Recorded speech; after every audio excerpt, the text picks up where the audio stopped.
আজকে আমরা আলোচনা করব ভারতের স্বাধীনতা সংগ্রামে নেতাজি সুভাষচন্দ্র বসুর ভূমিকা।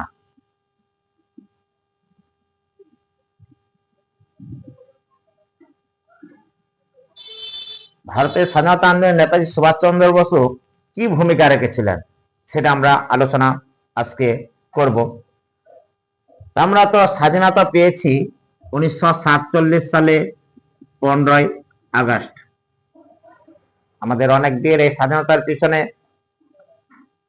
অমরত্ব লাভ করেছেন, শহীদ হয়েছেন। তাদের মধ্যে অন্যতম ছিলেন নেতাজি সুভাষচন্দ্র বসু।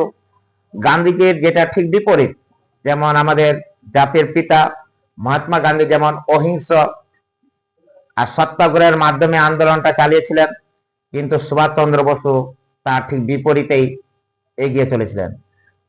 তিনি জানছেন যে ভারতে ইংরেজরা কোনোদিন আমাদের স্বেচ্ছায় স্বাধীনতা দিবেন না। তার জন্য ভারতের স্বাধীনতা পেতে গেলে ব্রিটিশদের সঙ্গে সরাসরি সংঘর্ষ করতে হবে। এই সুভাষচন্দ্র বসু সম্পর্কে জানবো। ছাত্র জীবন থেকে ছিলেন তিনি তীব্র ব্রিটিশ বিরোধী। যখন ছাত্র ছিলেন তীব্র ব্রিটিশ বিরোধী, তাই তিনি আইসিএস পরীক্ষায় 4র্থ স্থান অধিকার করেও কোনো ব্রিটিশদের চাকরি গ্রহণ করেনি। তার মধ্যে ব্রিটিশদের প্রতি এতটাই ঘৃণা ছিল, আমরা কেন ব্রিটিশদের গোলামি করব। সবচেয়ে বড় পরীক্ষা তখনকার দিনে, এবং কি আমরা জানি যেমন বর্তমানে ইউপিএসসি সবচেয়ে বড়, তখন ছিল আইসিএস পরীক্ষা। 4র্থ স্থান অধিকার করেছিলেন, তিনি চাকরি করলেন না। এই কথাটা যখন চারিদিকে ছড়িয়ে পড়ল, তখন এই দেশবন্ধু চিত্তরঞ্জন দাসের আহ্বানে তিনি জাতীয় কংগ্রেসে যোগদান করলেন। তো জানতে পারলাম নেতাজি সুভাষচন্দ্র বসু রাজনৈতিক গুরু কে ছিলেন, চিত্তরঞ্জন দাস। জানতে পারলাম আইসিএস পরীক্ষায় 4র্থ স্থান করেছিলেন, এবং কি কংগ্রেসে যোগদান করে খুব অল্প সময়ের মধ্যে তিনি আবার এই যে হরিপুরা কংগ্রেসের সভাপতি হয়েছিলেন। 1938 সালে হরিপুরা কংগ্রেসের সভাপতি হলেন। বামপন্থী মহলের কিছু তরুণ নেতা সাপোর্ট করলো। পরের বছর এই ত্রিপুরা কংগ্রেসের সভাপতি নির্বাচন হবে 1949 সালে। কিছু সাধারণ বামপন্থী ছিলেন আর কিছু তরুণ কংগ্রেসের নেতা ছিলেন, তারা নেতাজি সুভাষচন্দ্র বসুকে সাপোর্ট করছে। কিন্তু গান্ধীজি সাপোর্ট করছে পট্টবী সীতারামাইয়াকে সাপোর্ট করছে। এবার কি হবে, ত্রিপুরা কংগ্রেসের সভাপতি নির্বাচনে অবশেষে ভোট হলো নেতাজি সুভাষচন্দ্র বসু আর পট্টবী সীতারামাইয়া। এই পট্টবী সীতারামাইয়া ছিলেন নেতাজির মনোনীত প্রার্থী, পছন্দের প্রার্থী ছিলেন। ভোট হলো, 200 ভোটে জয়ী হয়ে গেলেন নেতাজি। 203 ভোটে জয়ী হলেন নেতাজি সুভাষচন্দ্র বসু। আবার দ্বিতীয়বারে ত্রিপুরা কংগ্রেসের সভাপতি নির্বাচন হলেন 1939 সালে। এই জায়গায় নেতাজি সুভাষচন্দ্রের সাথে গান্ধীজির বিরোধ শুরু হলো, কারণ নেতাজির বিরোধিতা সত্ত্বেও গান্ধীজির মনোনীত প্রার্থী পট্টবী সীতারামাইয়াকে 203 ভোটে পরাজিত করলেন। এই জায়গায় যখন তাদের মধ্যে একটা বিরোধ হলো, গান্ধীজির মনোনীত প্রার্থীকে পরাজিত করলেন। এবার কিন্তু এই ত্রিপুরা কংগ্রেসের সভাপতি নির্বাচনে গান্ধীজির সহযোগিতা পেলেন না। তো নেতাজি সুভাষচন্দ্র বসু কংগ্রেসে আর থাকলেন না, কংগ্রেস থেকে তিনি বার হয়ে গেলেন। বার হয়ে নিজে একটা দল গঠন করলেন।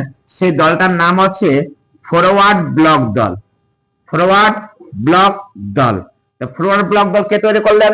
নেতাজি সুভাষচন্দ্র বসু। কবে? 1939 সালে 3 মে এই ফরওয়ার্ড ব্লক দল গঠন করলেন।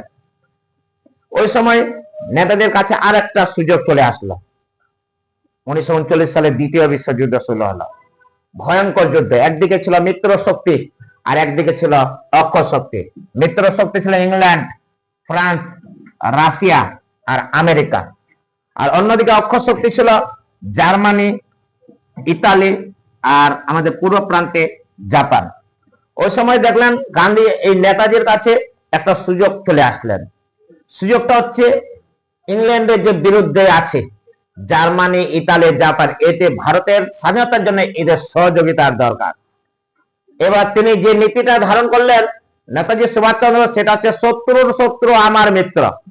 যেমন ইংল্যান্ডের শত্রু জার্মানি, ইতালি আর জাপান দ্বিতীয় বিশ্বযুদ্ধে, ভারতেরও শত্রু হচ্ছে ইংল্যান্ড, তা ভারতের সাথে জার্মানি জাপান এদের সাথে কি হলো, মিত্র হলো, এই নীতি গ্রহণ করলেন। এটা যখন ব্রিটিশরা জানতে পেরে গেল, নেতাজি সুভাষ চন্দ্র বসু বাইরে থেকে ব্রিটিশ শক্তিকে এখানে আঘাত হানবে স্বাধীনতার জন্য, এবার ভারতের স্বাধীনতা আইন দ্বারা 1940 সালে গ্রেপ্তার করা হলো নেতাজি সুভাষ চন্দ্র বসুকে, জেলে থাকলো। এবার যে স্বপ্ন ছিল বাইরে থেকে আমরা ব্রিটিশ শক্তি আঘাত হানবো, আমরা দেশকে স্বাধীন করব, এবার যখন জেলে আছেন তো স্বপ্নটা স্বপ্নই থেকে যাবেন, কিছু একটা করতে হবে। তারপর নেতাজি সুভাষ চন্দ্র বসু অনশনে বসে গেলেন, আমরণ অনশন করলেন, কিছুদিন ধরে না খেয়েছিলেন, শারীরিক অসুস্থ হয়ে পড়লেন। তারপরে অসুস্থতার কারণে শরীর অনেক খারাপ হয়ে গেল। তারপর এই যে ইংরেজরা তাকে নিজ গৃহে, কলকাতা নিজ ঘর আছে, সেই নিজ গৃহে তাকে নজরবন্দি করে রাখা হলো। চারিদিকে পুলিশ টহল দেওয়া হলো যেন বাড়ি থেকে বার হতে না পারে, বার হলে তিনি চলে যাবেন হয়তো জার্মানি, নাহলে জাপান, নাহলে ইতালিতে। কিন্তু যার ভিতরে একটা আকাঙ্ক্ষা আছে স্বাধীনতার, দেশের প্রতি তার দয়া আছে, মায়া আছে, দেশকে স্বাধীন করতে হবে, তাকে কেউ আটকাতে পারবে না। তিনি কি করলেন, নেতাজি সুভাষ চন্দ্র বসু দাড়ি লাগিয়ে দিলেন ডব্লিউগেট, তিনি কোট পরে নিলেন, টুপি পরে নিলেন, চশমা পরে নিলেন, বাড়ি থেকে পুলিশদের সামনে বার হয়ে গেলেন মোহাম্মদ জিয়াউদ্দিন নামে। মোহাম্মদ জিয়াউদ্দিন নামে তিনি বাড়ি থেকে বার হলেন 1941 সালের 17 জানুয়ারি। কি ছদ্মনামে বার হলেন, মোহাম্মদ জিয়াউদ্দিন। কবে? 1941 সালের 17 জানুয়ারি। পুলিশদের সামনে, পুলিশের চোখে ধুলো দিয়ে, পুলিশ চিনতে পারলেন না। তিনি কলকাতা থেকে চলে গেলেন দিল্লি, দিল্লি থেকে কাবুল, কাবুল থেকে রাশিয়ার রাজধানী মস্কোতে পৌঁছলেন সন্ধ্যার সময়। তখন রাশিয়ার রাষ্ট্রপ্রধান ছিলেন স্টালিন।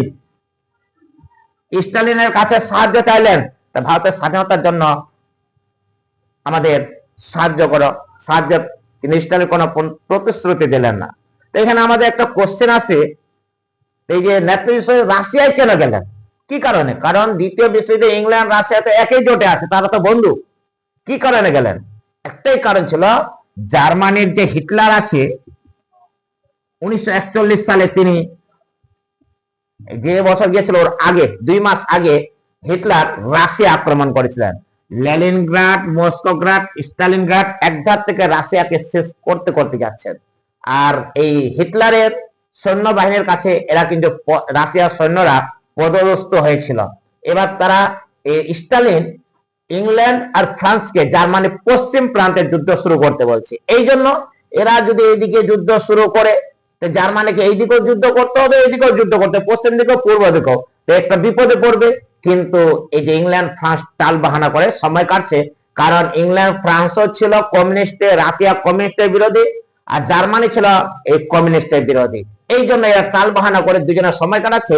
নেতাজি ভাবতেছে আমি যদি রাশিয়ায় চলে যাই তো স্টালিন আমাকে সাহায্য করবে, কিন্তু না, কোনো সাহায্যের প্রতিশ্রুতি পেলেন না। এবার তিনি সেখান থেকে আবার রওনা দিলেন জার্মানির উদ্দেশ্যে। 1941 সালে জার্মানিতে পৌঁছালেন। এখানে রাষ্ট্রপ্রধান হিটলারের সাথেও সাক্ষাৎ করলেন এবং ইতালির রাষ্ট্রপ্রধান মুসোলিনিরও সাক্ষাৎ করলেন। উভয় রাষ্ট্রপ্রধান ভারতের স্বাধীনতার জন্য সর্বতভাবে সাহায্যের প্রতিশ্রুতি দিলেন। তারপর এই যে জার্মান সরকার হিটলারের সহযোগিতায় প্রায় 4000 ভারতীয় সৈন্য নিয়ে নেতাজি সুভাষচন্দ্র বসু 1942 সালে তৈরি করলেন স্বাধীন ভারতীয় লিজন দল। স্বাধীন ভারতীয় লিজন দল কে তৈরি করলেন? নেতাজি সুভাষচন্দ্র বসু। কবে? 1941 সালে। 4000 ভারতীয় সৈন্য। ভারতীয় সৈন্য কেমন করে এখানে পারলো? কারণ ইংরেজরা বেছে বেছে ভারতীয়দের দূর দেশে লড়াই করতে পাঠাতো। এরা এই 4000 জেলের মধ্যে ছিলেন। হিটলারের সহযোগিতায় স্বাধীন ভারতীয় লিজন দল তৈরি করলেন এই নেতাজি সুভাষচন্দ্র বসু 1942 সালে। এই স্বাধীন ভারতীয় লিজন দল নেতাজি সুভাষচন্দ্র বসুর দেশপ্রেম আর বিপ্লবের প্রতি শ্রদ্ধাশীল হয়ে সুভাষচন্দ্র বসুকে এই নেতাজি উপাধি দিয়েছিলেন। নেতাজিটা হয়েছিল কোথায়? জার্মানি, জার্মানির রাজধানী বার্লিনে। কবে নেতাজি উপাধিটা পেয়েছিল? 1942 সালে। কারা দিয়েছিল? প্রবাসী ভারতীয়রা বললো হবে, বা স্বাধীন ভারতের লিজন দল কিন্তু সুভাষচন্দ্র বসুকে এই নেতাজি উপাধিটা দিয়েছিল। এবার চলে আসে আমাদের পূর্ব প্রান্তে আছে জাপান। জাপানে আমাদের একজন বিপ্লবী নাম হচ্ছে রাসবিহারী বসু। রাসবিহারী বসু তিনি জাপানে ছিলেন সেই সময়। কেন গেলেন জাপানে? জাপানে এই জন্য গেলেন, তিনি লর্ড হার্ডিঞ্জ অর্থাৎ গভর্নর লর্ড হার্ডিঞ্জ বোমা নিক্ষেপ করেছিলেন, অল্প জনে বেঁচে গিয়েছিলেন। এবার তিনি তার জন্য বেঁচে গেলেন লর্ড হার্ডিঞ্জ। এবার রাসবিহারী বসু ধরা পড়বে, জেল হতে পারে, ফাঁসি হতে পারে। তিনি পালিয়ে গেলেন জাপানে, যে দেশটাতে ইংরেজ যেতে পারবে না। কি নামে পালিয়ে গেলেন? পি.এন. ঠাকুর। পি.এন. ঠাকুর নামে তিনি জাপানে পালিয়ে গেলেন রাসবিহারী বসু। কিন্তু তিনি এখানে গিয়ে চুপচাপ বসে নেন, ভারতের স্বাধীনতার জন্য তিনি আপ্রাণ চেষ্টা চালিয়ে যাচ্ছেন। এই রাসবিহারী বসু ভারতের স্বাধীনতার জন্য তৈরি করলেন আজাদ হিন্দ ফৌজ। আজাদ হিন্দ ফৌজ কবে তৈরি হলো? এটা 1942 সালের 1 সেপ্টেম্বর তৈরি হলো আজাদ হিন্দ ফৌজ। কে তৈরি করলেন? রাসবিহারী বসু। কার সহযোগিতায়? ক্যাপ্টেন মোহন সিং। ক্যাপ্টেন মোহন সিং এর সহযোগিতায় তৈরি হলো। এবার ওই সময় কিন্তু নেতাজি আছে জার্মানি পশ্চিম প্রান্তে, পূর্ব প্রান্তে আছে রাসবিহারী বসু। এবার রাসবিহারী বসু ডাকলেন নেতাজি সুভাষচন্দ্র বসুকে। এবার নেতাজি সুভাষচন্দ্র জার্মানি থেকে ডাইরেক্ট সাবমেরিনে করে ডুবো জাহাজ করে পৌঁছে গেলেন জাপানের রাজধানী টোকিওতে। পৌঁছালেন 1943 সালে পৌঁছালেন। রাসবিহারী বসুর আদেশে তিনি গেলেন। যেতে সময় লেগেছিল 97 দিন, 97 দিন। আর নেতাজি সুভাষচন্দ্র বসুর সাথে ছিলেন আবেদ আলী নামে তার সঙ্গী। আবেদ আলী, মনে হবে কি নাম? আবেদ আলী। যেতে জার্মানি থেকে জাপানে যেতে সময় লেগেছিল 97 দিন। কবে পৌঁছালো? 1943 সালে। তখন জাপানের রাষ্ট্রপ্রধান ছিলেন হিদেকি তেজো। তিনি এই তেজো নেতাজি সুভাষচন্দ্র বসুকে সাদর অভ্যর্থনা জানালেন এবং সাহায্যের নিদর্শন স্বরূপ তেজো নেতাজি সুভাষচন্দ্র বসুকে 2টা দ্বীপ দিয়ে দিলেন, একটা আন্দামান আর একটা নিকোবর। নেতাজি আন্দামানের নাম রাখলেন শহীদ দ্বীপ। তার নামের নাম কি রাখলেন? শহীদ দ্বীপ। নিকোবরের নাম রাখলেন স্বরাজ দ্বীপ। নিকোবরের নাম রাখলেন স্বরাজ দ্বীপ। এবার যেমনি এখানে আসলো নেতাজি সুভাষচন্দ্র বসু, এবার রাসবিহারী বসু 1943 সালে আজাদ হিন্দ ফৌজটা নেতাজি সুভাষচন্দ্র বসুর হাতে সঁপে দিলেন। নেতাজি সুভাষচন্দ্র বসু এই আজাদ হিন্দ ফৌজকে 5টি ব্রিগেডে ভাগ করলেন। এই 5টি ব্রিগেডের নাম হচ্ছে আজাদ ব্রিগেড, একটা ছিল নেহেরু ব্রিগেড। গান্ধীজির সাথে বিরোধ ছিল, তবু গান্ধীর নামে রাখলেন গান্ধী ব্রিগেড। তারপর নারীদের নিয়ে একটা ব্রিগেড, একটা দল তৈরি হলো, তার নাম হচ্ছে ঝাঁসির রানী ব্রিগেড। আজাদ হিন্দ ফৌজের নারী বাহিনীর নাম হচ্ছে ঝাঁসির রানী ব্রিগেড। ঝাঁসির রানী, এই ঝাঁসির রানী ব্রিগেডের প্রধান ছিলেন লক্ষ্মী স্বামীনাথন। লক্ষ্মী স্বামীনাথন তিনি সিঙ্গাপুরে একজন চিকিৎসক ছিলেন, কিন্তু এই উজ্জ্বল ভবিষ্যৎ ছেড়ে নেতাজির আহ্বানে তিনি ঝাঁসির ব্রিগেডের তিনি নেতৃত্ব দিয়েছিলেন। তারপর সানওয়াজ খান নামে একজন সৈন্য ছিলেন, তিনি নিজের নামে একটা করতে বললেন নেতাজি সুভাষচন্দ্র বসুর নামে, তখন একটা তিনি নিজের নামে করলেন সুভাষ ব্রিগেড। এই সুভাষ ব্রিগেডের প্রধান ছিলেন সানওয়াজ খান। আবার এই দলের মধ্যে আবার নেতাজি সুভাষচন্দ্র বসু সবটাই প্রচার করেন। তো কোন কোন বইয়ে দেখবে সুভাষ ব্রিগেডের প্রধান কে ছিলেন? সানওয়াজ খান। কোন কোন বইয়ে দেখবে আবার সুভাষ ব্রিগেডের প্রধান ছিলেন নেতাজি সুভাষচন্দ্র বসু, কিন্তু দুইজনেই এই ব্রিগেডটা কিন্তু চালিয়েছিলেন। এই ব্রিগেডটা তৈরি করলেন, এগুলা আজের ফটো দেখলাম আমরা, রাসবিহারী বসু তৈরি করলেন। তো পূর্ব ভারতের স্বাধীনতা সংগ্রামের জনক কাকে বলা হয়? পূর্ব ভারতের মানে পূর্ব ভারতের স্বাধীনতা সংগ্রামের জনক কাকে বলা হয়? রাসবিহারী বসুকে। কে বলেছেন এই কথাটা? এই কথাটা বলেছেন নেতাজি সুভাষচন্দ্র বসু। তারপর নেতাজি সুভাষচন্দ্র বসু সিঙ্গাপুরে আবার তৈরি করলেন আজাদ হিন্দ সরকার। সিঙ্গাপুরে তৈরি করলেন আজাদ হিন্দ সরকার। আজাদ হিন্দ সরকার, এটা 1943 সালে। 1943 সালে আসলেন এইদিকে পূর্ব দিকে। 21 অক্টোবর আজাদ হিন্দ সরকার তৈরি করলেন। একটা হলো আজাদ হিন্দ ফৌজ, এটা রাসবিহারী বসু তৈরি করলেন 1942 সালে 1 সেপ্টেম্বর। একটা আজাদ হিন্দ সরকার, এটা নেতাজি সুভাষচন্দ্র বসু তৈরি করলেন 1943 সালে 21 অক্টোবর। জার্মানি, ইতালি, জাপান সহ 9টি দেশ এই সরকারকে স্বীকৃতি দিল। 23 অক্টোবর এই সরকার ইংল্যান্ডের বিরুদ্ধে যুদ্ধ ঘোষণা করলেন। এবার নেতাজি সুভাষচন্দ্র বসু এই 5টি ব্রিগেড নিয়ে ভারতের পুরো প্রান্তে এই রেঙ্গুনে উপস্থিত হলেন। মায়ানমার রাজধানী ছিল তখন রেঙ্গুন, এখন রেঙ্গুনে আছে, রেঙ্গুনে উপস্থিত হয়ে ভারতে আক্রমণ করবেন। কারণ নেতাজি বলেছিলেন, তোমরা আমাকে রক্ত দাও, আমি তোদের স্বাধীনতা দেব। এই বক্তব্য নিয়ে তিনি বলছিলেন, দিল্লি চলো, কারণ স্বাধীনতার পথ হচ্ছে দিল্লির পথ। ভারতকে স্বাধীন করতে চাইলে দিল্লি দখল করতে হবে। এই উদ্দেশ্যে নিয়ে পুরো প্রান্তে রেঙ্গুনে উপস্থিত হলেন আজাদ হিন্দ ফৌজের 5টা ব্রিগেড। 5 দিক দিয়ে ভাগ হয়ে গেলেন। এই আজাদ হিন্দ ফৌজটা প্রথমে যেটা দখল করলেন সেটার নাম হচ্ছে মণিপুর রাজ্যের কোহিমাটা দখল করলেন 1944 সালে। কবে দখল করলেন কোহিমা? 1944 সালে দখল করলেন কোহিমা। দখল করার পরে যখন ইম্ফলে দখলের জন্য যাচ্ছেন, তখন পৃথিবীতে একটা ঘটনা ঘটে গেল। আমেরিকা জাপানের শিল্প শহর হিরোশিমা ও নাগাসাকিতে পরমাণু বোমা ফেললো। হিরোশিমাতেও ফেললো একটা নাগাসাকিতেও ফেললো। এই বোমটার নাম হচ্ছে লিটল বয়। হিরোশিমায় যে বোমটা ফেলেছে সেটা লিটল বয়। 1945 সালে 6 আগস্টে ফেললো। প্রায় 70,000 মানুষ এখানে মারা গেল। তখন আমেরিকা হিদেকি তেজোকে আত্মসমর্পণ করতে বলছে, কিন্তু মানবে না।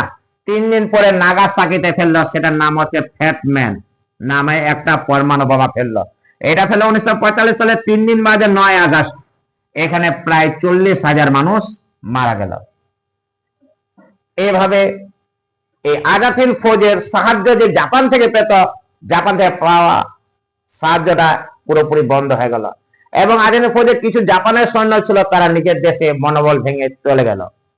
এবার আজাদ হিন্দ ফৌজের কাছে আত্মসমর্পণ করা ছাড়া আর কোনো দ্বিতীয় উপায় নেই। নেতাজি সুভাষচন্দ্র বসু চীনের মানচুরিয়া যাওয়ার পথে সম্ভবত বিমান দুর্ঘটনায় মারা গেল।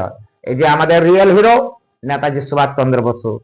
আজও আমরা তার কোনো হাদিস পেলাম না, তিনি আছেন কি নেই, বা কিভাবে তিনি আমাদের জন্য শহীদ হয়ে গেলেন, দেশের জন্য, স্বাধীনতার জন্য। আজ পর্যন্ত শহীদ কিন্তু আমরা পেলাম না। আমরা জানলাম নেতাজি সুভাষচন্দ্র বসু এবং তার আজাদ হিন্দ ফৌজ ভারতকে স্বাধীন করতে পারেনি ঠিক হয়, কিন্তু ভারতের স্বাধীনতার পথটা অনেকটা কিন্তু এগিয়ে নিয়ে গিয়েছিলেন। এভাবে তিনি আজকে আমাদের কাছে হিরো রয়েছেন, গোটা ভারতবাসীর কাছে তিনি আমাদের রিয়েল হিরো বলা চলে নেতাজি সুভাষচন্দ্র বোসকে।